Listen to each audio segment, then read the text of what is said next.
93 FM.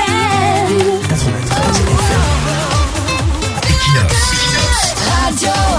Bonjour, revenons ce matin sur le problème d'un nom bêtis après Biya, problème posé par les 10 militants du RDPC signataires du fameux mini-mémorandum qui demande aux champions des gars du 6 novembre de ne plus se présenter en 2025. Déjà, il faut rappeler que la liberté est l'un des principes phares de la démocratie et concernant les élections, chaque Camerounais qui remplit les conditions d'être président est libre de déposer sa candidature, quelle que soit son ethnie, sa tribu, sa religion, sa classe sociale. C'est le droit le plus absolu de tous ceux qui remplissent les conditions d'éligibilité à la présidence. La Constitution, qui est la mère des normes, les chartes et les traités internationaux leur reconnaissent ce droit. Du coup, personne ne peut exclure le président national du RDPC des élections de 2025 sous le prétexte qu'il est déjà assez vieux ou alors parce qu'il devrait laisser l'office d'une autre tribu ou d'une autre région. La démocratie, c'est aussi le vox populi, vox dei.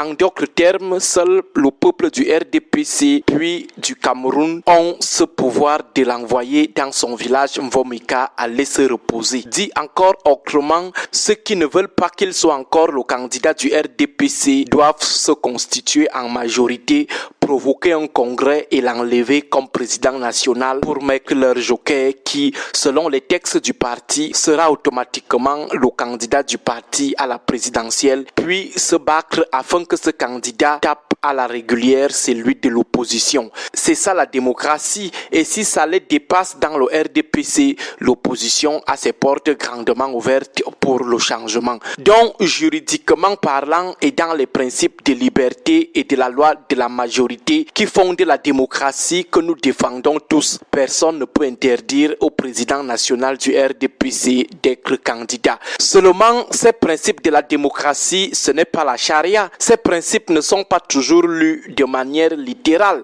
de manière doctrinale, de manière fondamentaliste. Ce n'est pas de la religion où on va dire qu'aucune virgule ne peut être ajoutée à ces principes ni être enlevée.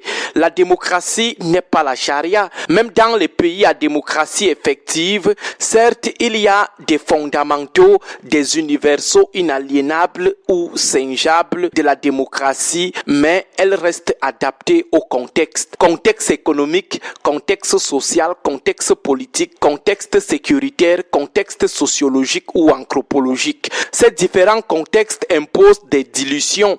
On essaye de diluer la rigueur ou la sacralité des principes retouchables de la démocratie.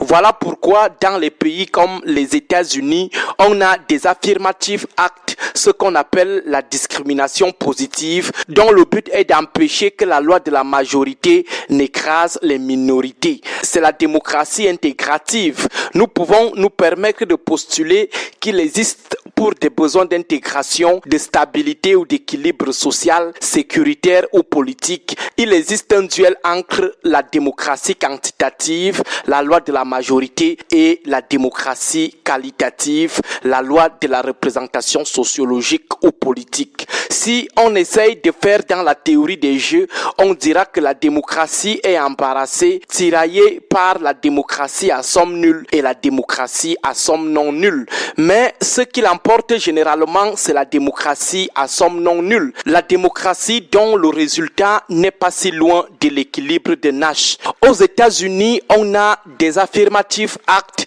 Au Cameroun, on a l'équilibre régional. Dans les concours administratifs, par exemple, on fait échouer un candidat extrêmement brillant d'une région pour favoriser un médiocre premier de sa région. Ce sont des injustices positives car elles produisent l'équilibre. C'est une discrimination, mais elle est réparatrice ou préventive d'un mal sociologique ou politique. Même chose dans la dévolution des postes politiques au sommet de l'État au Cameroun. Le poste de Premier ministre revient toujours à un anglophone depuis Simon Achidi Achu. Pourquoi cela ne pose pas problème? C'est parce qu'on recherche l'intégration entre anglophones et francophones. Au Nigeria, on parle de gentleman agreement. Lorsque le premier président camerounais Ahmad Douayidio démissionne, démissionne. Avant même cette démission, il avait tout le pouvoir, tout le droit de faire un nordiste son successeur constitutionnel. Amadou Ali était là, son homme sûr, Bello Bouba Maïgari était également là, mais il a préféré fabriquer un sudiste comme successeur avec une alternative qui était Victor Aïssim Vodo. Il avait compris que la loi du plus fort que prône la démocratie connaît des aménagements chaque fois qu'elle fait face à certaines contingences contextuelles. C'est fort de ces précédents que nous avons toujours souhaité pour le bien-être de l'équilibre social, politique et sécuritaire du Cameroun après le départ du président Biya. Nous avons toujours souhaité, comme le pensent aujourd'hui les auteurs du mini-mémorandum, qu'après le départ de Paul Biya, qu'on ait tout le monde à la tête de l'État,